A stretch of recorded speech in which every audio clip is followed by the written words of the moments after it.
What is the best way to learn something new?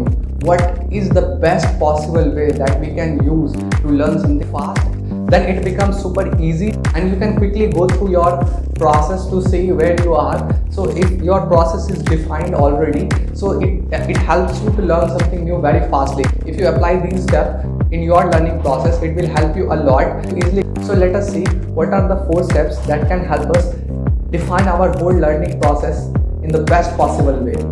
The PDF of this video is mentioned in the description, so you can check that out. You will get the written format about whatever we will be talking about in this video. So first step is research about it. Let's say I want to learn cybersecurity or machine learning. So first what I will do is research about it. Let's say if I want to learn cybersecurity, so I'll go on Google and research about it. What actually is cybersecurity? I don't go through the preconceptions that I have in mind that comes through friend, relative, or whatever conversation that I have. So I will go to the most trusted and authentic website or official website of that thing and read about it, what actually it is. And after that, what I will do is I'll ask myself 3 questions. First is, do I know what actually it is? If I say yes, then I'll move to next question. What next if I have learned it? What are the benefit of learning this?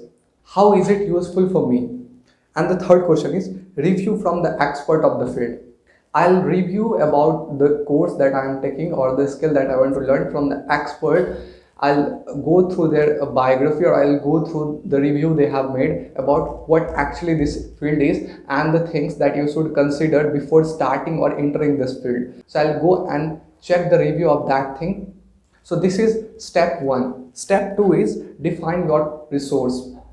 Second step is be sure about the resource you are utilizing. Don't go anywhere and change your resource every now and then throughout your learning process. Define your resource at the very beginning of the learning process. Then you just destroy your 50% of frustration and tension and you highly focused on your learning process instead of changing resource and moving here and there. So define your resource. And whenever you are defining your resource, make sure you categorize that into 2 broad categories.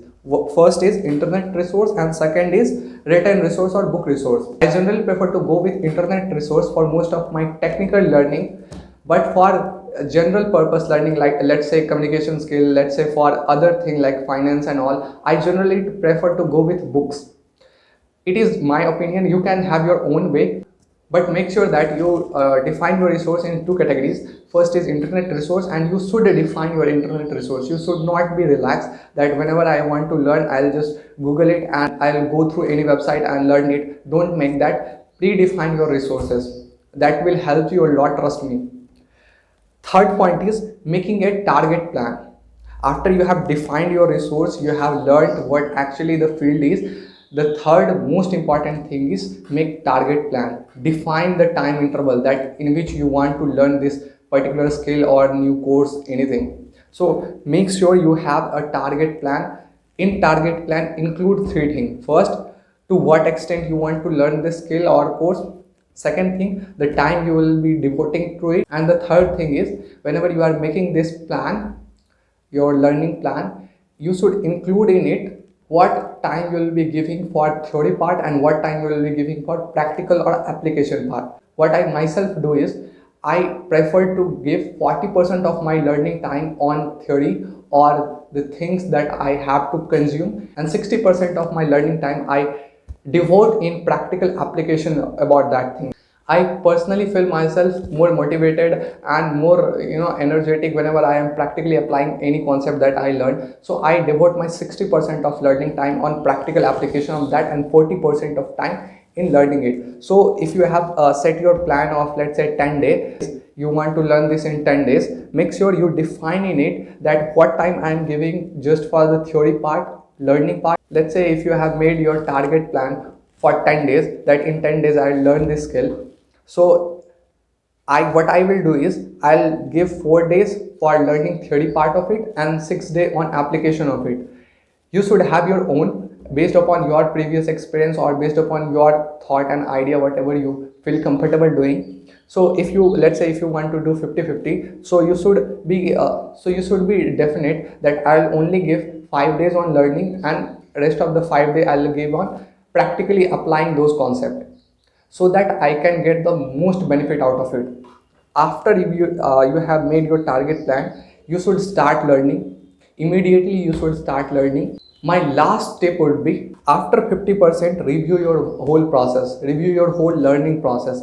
This is what I personally do. After I have completed 50% of anything, I review my learning process. If there is something that I need to amend, I amend it immediately, because after 50% we got most of the idea about that field we are learning. After reviewing your process, whatever you have defined, if you have changed your resource or if you have made any amendment, make sure you stick to it till your 100% completion, and after that only you can add on anything if you want to add. These are the 4 steps that I generally follow to learn something new. What are the steps that you follow? And if you like it, make sure you like this video and share it with others to help others as well. If you have any question, you can definitely comment below.